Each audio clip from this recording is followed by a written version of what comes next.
All right. Good afternoon, everyone. Thank you so much for joining us. This is the third week, and I can't believe it, the third week of Roswell Park's Ask the Experts webinar series. I'm Rebecca Vogt. I'm the Media Relations Specialist at Roswell Park Comprehensive Cancer Center in Buffalo, New York. To those of you who are joining us for the first time, we want to welcome you. We do hope that you find this series both informative and helpful. And then for those of you who are returning, thank you so much for sticking with us for 3 weeks now. We are very glad to have you back. And we also will be sure to cover new questions today. We know that cancer patients do have a lot of questions during this COVID-19 pandemic, and we'll be bringing you, this is a free webinar, we're bringing it to you every Friday, covering a variety of topics and a number of experts to join us with this. Now, last week, we had a chance to cover what Roswell Park is doing to keep our patients safe. That full video, it is available on demand on our Facebook page and also on our YouTube channel, as well as roswellpark.org/patient webinars. So we hope you guys have been checking them all out if you haven't had a chance to tune in live. Now today, a big topic that we're seeing consistently, whether it's news coverage, blog posts, you name it, it's a biggie. Today we're discussing the mental health aspects of the pandemic. COVID-19, it can cause emotional distress, especially for those out there with cancer who are already dealing with a lot, a diagnosis, a treatment plan, now this coming into all of our lives. Today we do have one of our experts though to share some coping techniques and advice. So right now we do have Dr. Jennifer Heidman. She's joining us. She is a medical psychologist here at Roswell Park. Dr. Heidman, thank you so much for joining us. First, can you tell us a little bit about yourself and what you do at Roswell? Sure. Thank you for having me.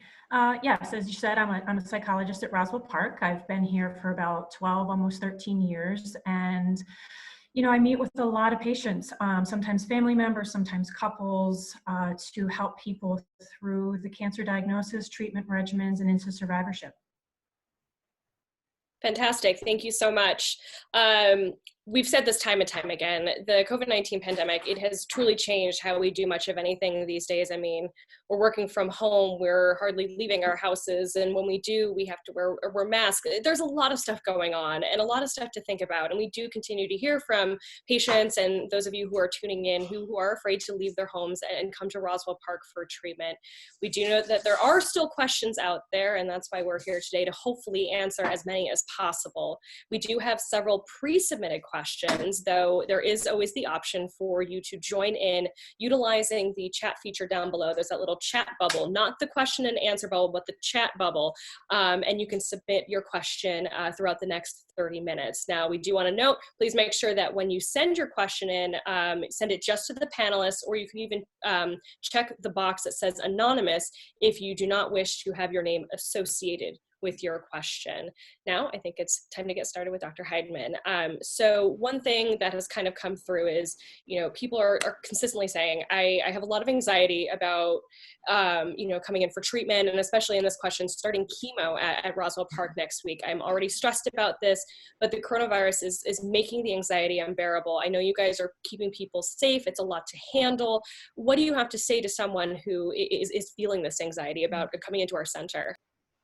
Yeah, absolutely. This is a common concern for patients. To have to start cancer treatment in the midst of a pandemic. It's unreal, and this is unprecedented. I tell patients really to be very open with your medical team about any anxieties that you're having. I'm hearing from a lot of patients. Should I come in? Should I wait a couple weeks? What are the procedures that are happening to keep me safe? And I know you guys talked about that last time. But, ask your team, and we're doing a lot of virtual visits, but for patients that are going to have to get chemo, you'll have to work with your medical team around whether it still makes sense to do it on time, if there is a delay that's possible, but they will be in contact with you about all of this. But, I have to say that it's just sort of unreal that this is happening along with starting what is, for most patients, right? This is a very scary time to start treatment, and then to start it with these other considerations is very stressful. And reach out to us. Social work and psychology are working very closely with patients still. We always have, and we will continue to. And sometimes patients just need somebody to talk to about that. That's not family, right? So I think sometimes that can be helpful to just talk to somebody who's not related to you about some of these anxieties.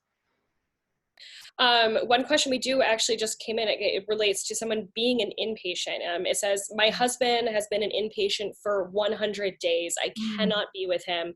His mental health is suffering almost as much as his physical health. Is there any suggestions as to how this individual can help from a distance? That's such a tough one, yes. Because again, an unprecedented time to have somebody in your family who is an inpatient right now and you can't be with them. I mean, we know how important it is for the patient to have their caregiver and their loved ones around them to get them through treatment. And I know that caregivers can feel incredibly, helpless right now when they can't just be present to help this person through treatment. It's a terribly tough place to be.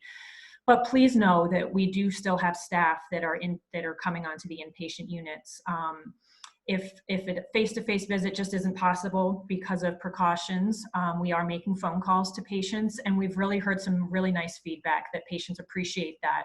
Obviously, getting a phone call is not quite the same as an in-person visit, but it's still a lot of nice support that we can give over the phone. Again, social work and psychology are both doing that right now, and we're happy to continue to do that while patients are inpatient. But I can only imagine that their caregivers are feeling really disconnected right now. So I would say as much as you can do a video visit with them, maybe even a couple times a day to just keep some connection there. That's very, very important for both of you.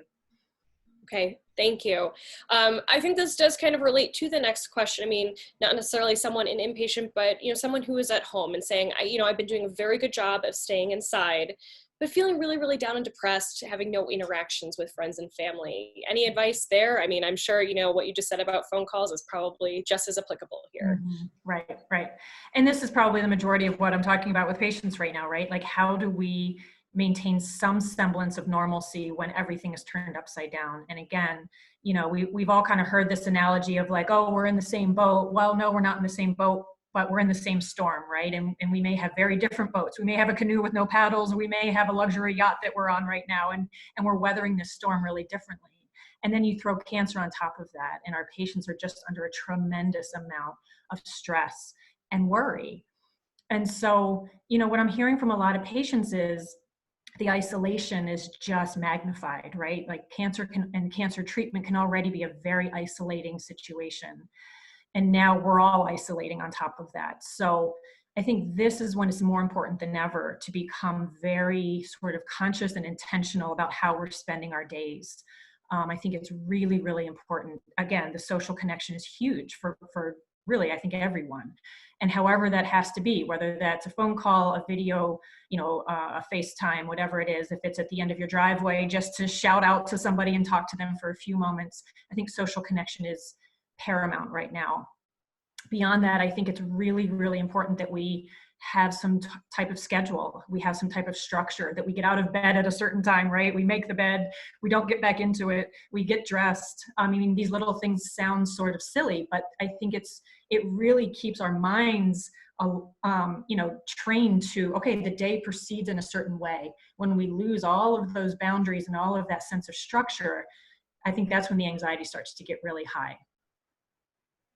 Okay. Yeah. I mean, sticking to a schedule, that's a big thing. I mean, for all of these chats, I mean, it's given myself a chance to, wake up in the morning and, put a nice shirt on and put some makeup on and just sort of that semblance of like normalcy kind of happening. So it's however someone wants to, whatever way that they feel like is sort of the regular routine. Right. One other thing sort of coming through, this is a very interesting one. I want to find ways to handle the stress of my cancer without medication during this time. I mean, are there any techniques that someone can do when they feel this anxiety coming on? And again, this is probably similar to what I work with patients anyway, is how do you handle the anxiety of kind of not knowing what the future is bringing? And again, that's just magnified for our patients right now, both with cancer and with COVID. And so I think it's different strategies as we mentioned the social connection, we mentioned having a schedule.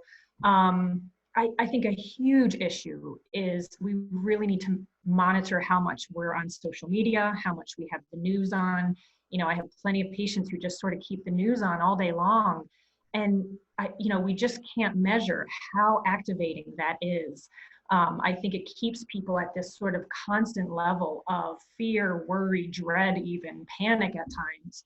And we really have to be aware of the environment that we're exposing ourselves to, right? I think we have to really tell ourselves, okay, maybe I'll spend 5 or 10 minutes, looking at the news, but beyond, anything pertinent that I need to know, I have to shut that off. And because I need to bring myself down to a calm level again. I think the anxiety just builds with everything we expose ourselves to. And then, upsetting conversations on social media, or maybe people in your family that don't have the same views that you have about some of this. This is all really activating, and it's really up to us to control that information. So that's one piece. And then I think it's a lot of the same self-care strategies that we talk about all the time. How much are we taking care of our bodies? And that's going to look different right now, right? We have to modify what we would normally do. If you're someone who really likes to exercise a lot or work out, okay, maybe now it's a walk around the neighborhood, or it's a walk around your living room several times, right? It has to be modified. But I think movement is super important, stretching, just getting our bodies doing something other than sitting, just changing up what we're doing. I think, again, it's really easy for cancer patients sometimes when they're in the midst of treatment, they don't feel well, to just sort of sit, right, and veg. And now that's even magnified. And so I think we have to keep changing up what our minds and our bodies are exposed to, so that the anxiety can come back down again. That does kind of lead us to another question that I was just kind of looking at on my list. But what happens, you talk about like people, get up and do exercise, but what happens when you have just the person who says like, I feel so lazy, I just can't even get up the energy to work out. The constant sitting on my couch, binge watching shows, I feel like I'm like melting into the couch. How does someone get that spark to get going again? Yeah, that's a tough one, right? That, to get any of us really engaged in an exercise routine consistently, if we could figure that out, we'd be millionaires. I think there's different strategies for that. I think really one thing that can be super helpful for that is finding another person to do it with you. And again, that's going to be different right now, where you're not going to meet your gym buddy at the gym, but maybe you talk to your neighbor or your sister or whomever to say, listen, I kind of need to get out of this funk a little bit. And I know that if you're waiting for me to kind of log on or call you at 9 a.m. every morning, then I'm going to get out of bed and do it, because being accountable to you is somehow going to make me do it. And we see that all the time. When we have buddies to do things with, we get them done. So I've actually been talking to a decent amount of patients with that. I'm hearing a lot of that. I'm getting up later and later. I don't really have any reason to get up. Now I'm getting up at 10 a.m. I used to get up at 7 a.m. And how do I get myself out of bed? And we need a reason, right? We all need a reason to get out of bed. And I think often we're more accountable for other people than we are for ourselves. So that's a huge way to do it, I think, is to find somebody to make you accountable to getting up. And again, I think it's structure. I think when we know we can kind of watch TV all day, or we know we can sit all day, that kind of lethargy sort of builds on itself. But often activity builds on itself as well. So I think it's really about, I have to come up with at least a loose structure for what my day is going to look like. And TV is only going to be from this time to this time, right? Something like that. Perfect. Yeah. We talked a little bit about patients. Kind of make a shift over to the caregiver. We have a question coming in saying, as a caregiver to a spouse fighting leukemia during the pandemic, what things can I do to maintain my own mental health and then also keep him upbeat? Even when maybe she's not feeling upbeat.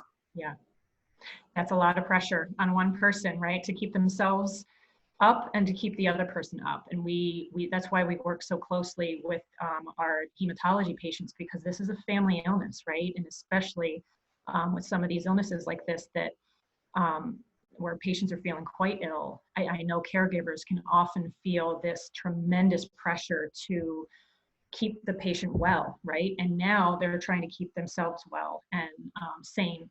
And I think part of this is similar to how we would advise people without a pandemic going on. Caregivers have a very unique position.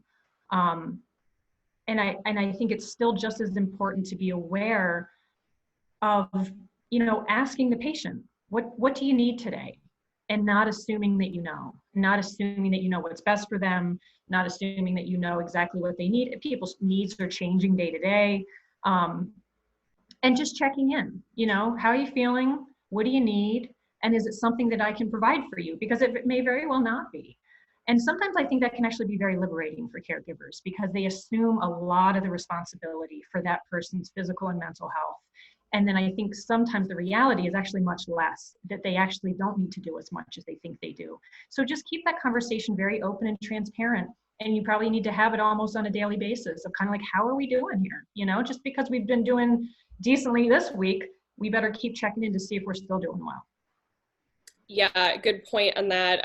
You know, myself and my fiance have both been working from home now for, I mean, at least over a month now for me, a little bit shorter for him. But, you know, I mean, it doesn't matter, you know, you cohabitate the same space. You still got to ask each other the important questions, you know, how are you doing? And, you know, you can't just let someone skirt back into their room and without just checking on them. Yeah, for sure. This is something I think a lot of us have been doing.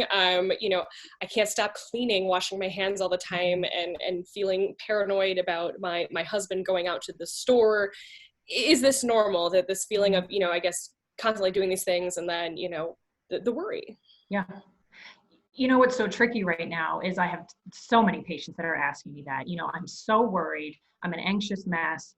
Do I have OCD? You know, or I'm afraid that I'm tipping over into OCD. And I think it's so hard right now to even be talking about things like that, because being worried and almost paranoid is pretty darn normal. And so it's almost no longer pathological to be very concerned about germs and exposure to germs, right? So what we would have thought seemed like paranoid behavior 6 months ago is really different now to conceptualize. So I think to be worried, yes, absolutely normal.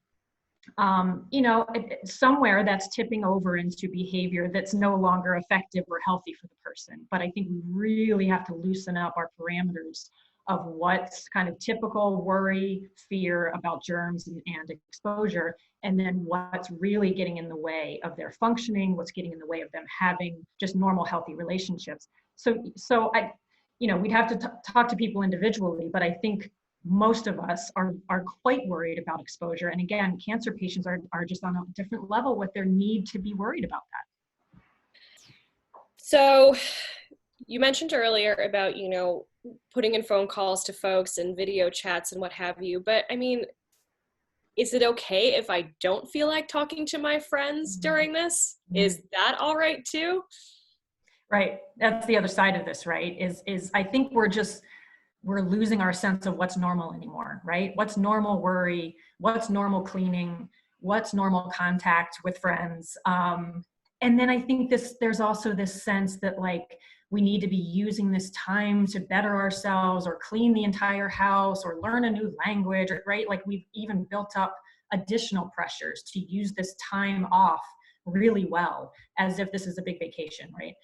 And I think we really have to change that perspective to, this is a time that we are working from home because we have to. And this is a time that we're isolated because we've been told to, right? This is not a choice. And this isn't something that we decided to do to, you know, take some time off. So there's a tremendous sense of, I think, just underlying anxiety all the time that takes up a lot of energy. It takes a lot of energy to be sort of baseline scared, worried, all day long, all week long, right? And I think that's why we're all exhausted and why things that didn't seem to be so hard are all of a sudden harder. So I think we're all handling that in really different ways. I think there's some people who really, really need social connection, and they found wonderfully creative ways to keep that going, and they really take a lot of energy from that.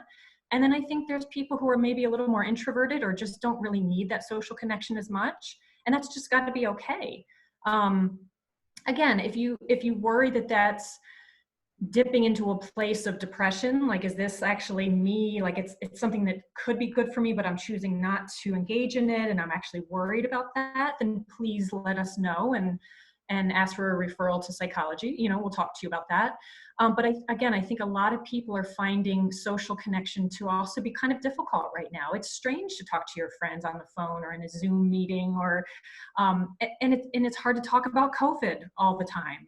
And so I think that people are really having to make decisions around, man, when I get together with friends, it actually kind of stresses me out more than it helps me. And that's unfortunate right now. But for now, I'm going to take a little distance. Maybe I'll try it again in a week and see where we are. Yeah, absolutely. As we take this time where we have to be at home, and you talk about working from home, there's a question coming in about working from home. I feel like I should be more productive, but after work, I am just, I'm watching TV and I don't get around to the projects that I need to be doing. And I mean, this is something that personally, some days I am like, I'm busy, but then it's like you feel drained. So is that okay that like while we're working from home, I mean, like there's a pandemic going on outside of our window, is it okay to be feeling this way? Absolutely. It has to be okay, because it's how so many of us are feeling. I mean, again, this is what I talk to most patients about every day, is why in the world do I feel so tired when I feel like I haven't done half as much as I did 3 months ago, right?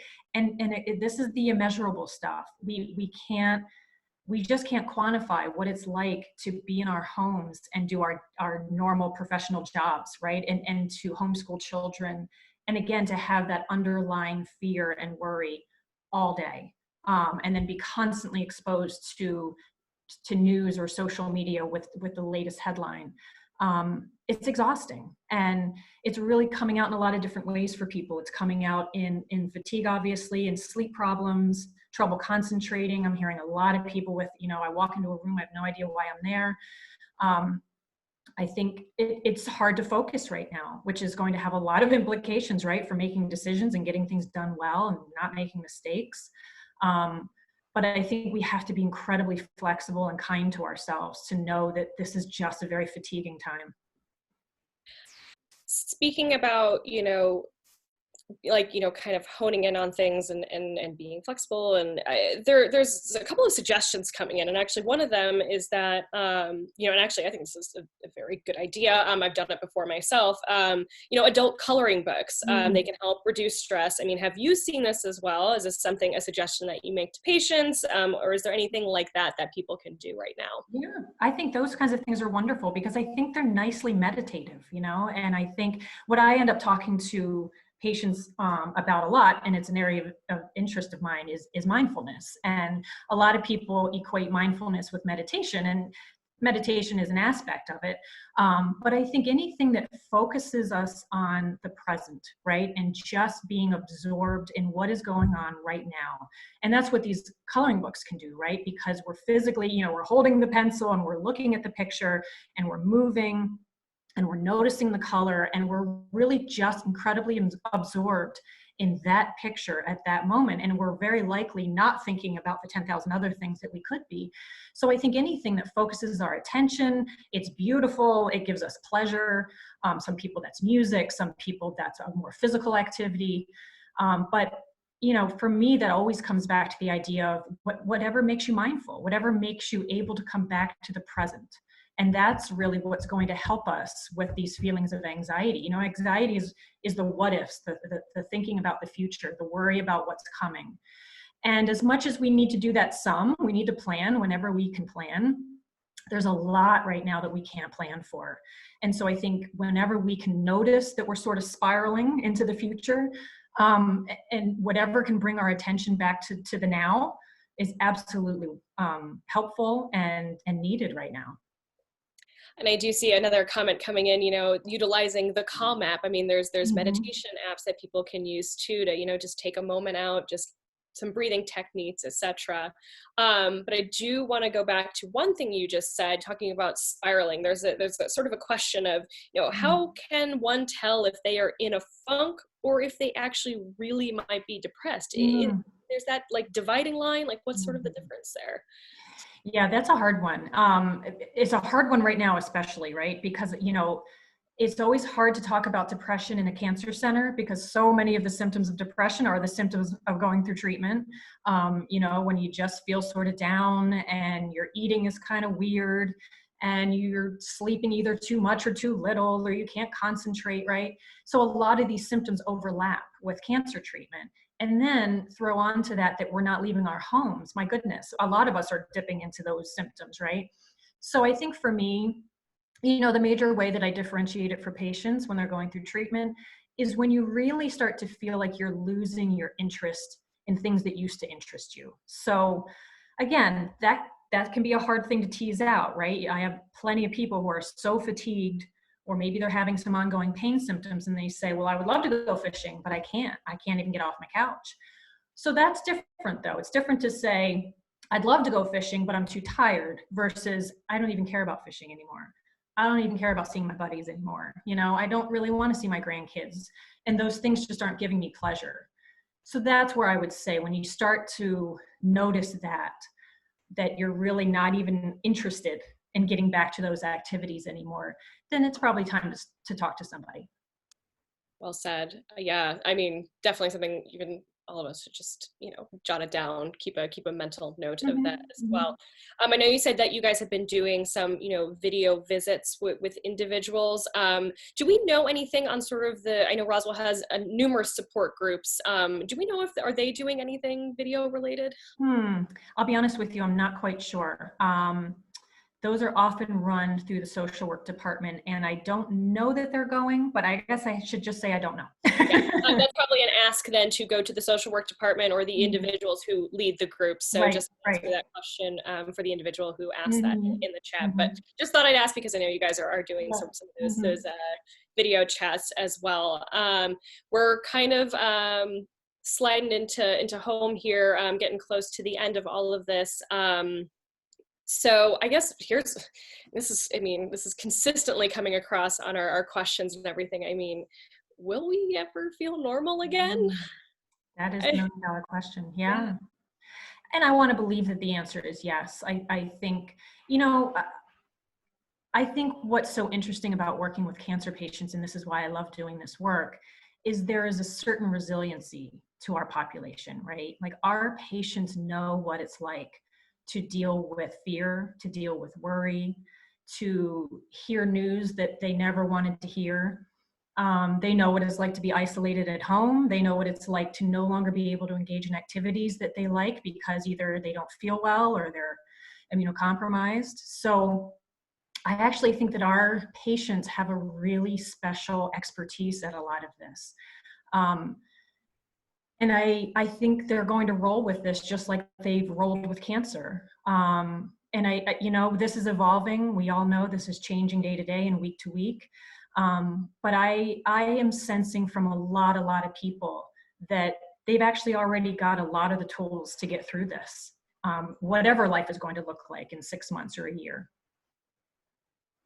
Got to give props to our patient population for Mhm. already, like I said, having those tools in their tool belt and, Mhm. kind of armoring themselves up in that Mhm. way. But I mean, Mhm.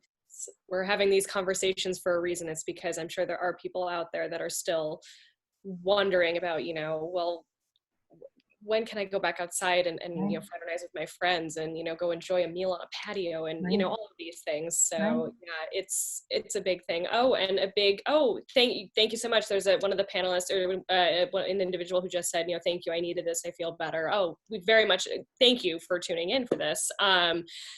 Before we go, is there anything else, closing thoughts that you would like to get out there to folks? Um, I would just say, please know that we are fully aware of how stressful this is for our patients, and we want to do everything that we can to help. We are doing phone and video sessions with patients, Monday through Friday, normal hours, and we want to support you through this. So please speak up to your teams and don't be afraid to say, listen, I'm struggling with this. This is a really strange time, and I'm having some trouble just navigating this, because we want to help you through this. And the video sessions are great. It's almost like being face to face, right? I know a lot of patients are feeling like, oh, that's too weird. I'll wait. And I would say, don't wait, because it's quite nice and it feels pretty normal at this point. So please reach out. All excellent advice. Thank you so much, Dr. Heidman, for taking time out of your day to day to join in with us, and also again to all of the participants who, are taking time during their lunch hour or, what have you, to just spend a little, like a small sliver, small half hour of time with all of us, this week and every week. So again, thank you. We cannot thank you enough. This is good for us. We love doing this, and we love helping all of you out. That all being said, though, if any of your questions were not answered, we do encourage you to reach out to your care team, as Dr. Heidman just said, but as well as also tune into future webinars that will address even more topics and questions. We do consistently update our COVID-19 page on the website that does have additional FAQs and more. You can check that out. That is roswellpark.org/coronavirus. Now, this video from today will be available, as all of our other ones, to view on demand, and a link will also be sent to your email. So again, if you know someone who didn't have the time today to spend a moment and watch this, just send it to them. If you know someone who's who you think needs it, I would very much suggest, just give it a little nudge and say, hey, this happened today. Definitely take some time out and watch it. That all being said, we do encourage you to stay tuned to roswellpark.org/patient webinars, and also your email to register for upcoming webinars. And again, offered every Friday. At least for me, it's a Flamingo Friday. So again, thank you all for joining us. Have a wonderful day, a great weekend, and thank you again for tuning in. Bye, everyone. Thank you.